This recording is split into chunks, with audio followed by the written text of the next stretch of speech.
I ddechrau fo, aethon ni ati i wneud chydig o waith ymchwil efo bobl ifanc a staff ac edrych lleol y bylcha o fewn y gwasanaethau oedden ni'n gynnig. A nathon ni sylwi bod ar yr ochr actif bod na ddim digon eich am mynd mlaen. Felly aethon ni ati i gael cydlynydd actif, sef Iwan, nath gychwyn efo ni mis Medi, a wedyn rhoi gweithgareddau mewn lle oedd yn edrych ar trio cadw bobl ifanc yn fwy actif a rhoi mwy o wybodaeth yn nhw ar be oedd ar gael yn lleol o ran ffitrwydd ag efo diet felly.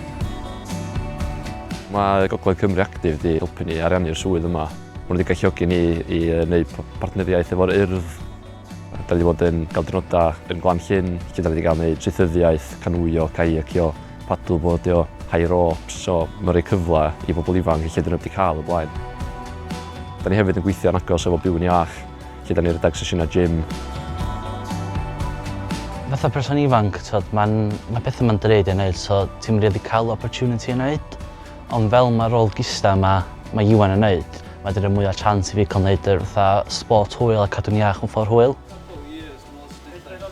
O fewn GISDA, da ni'n cefnogi oedran 16 i 25, felly oedden ni'n gweld o fewn yr cohort yna bod ni'n gallu cefnogi nhw mewn ffordd wahanol efo'r prosiect actif. Mae o'i weld fatha bod lot o bobl ifanc yr oed yna, sydd yn agor i ni efo GISDA, wedi cael profiadau gwael allan negatif yn y gorffennol efo cadw'n iach. Felly da ni eisiau mynd ati wan i drio cael nhw allan a dangos iddyn nhw bod yr effaith positif yna'n gallu cael ei wneud a bod nhw wedyn yn gallu defnyddio hyn fwy yn eu bywydau yn annibynnol wedyn yn yr dyfodol. Da ni hefyd wedi bod yn rhedeg sesiynau gwydnwch bwyd. Mae'r topic yma'n gallu fod reit sensitif ar y degau efo pobl ifanc da ni'n delio fo.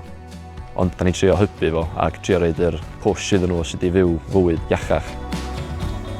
So ar y funud dwi'n gwneud lot o GISDA actif. Maen nhw'n gwneud diwrnod allan i ni beicio, fitness lessons, wneud i ni badminton. Mae lot o esiamplau gwahanol lle da ni'n gallu fod yn mwy social efo'n gilydd, siarad efo pobl gwahanol. A mae'n teimlo mwy fatha teulu mwy na'n byd.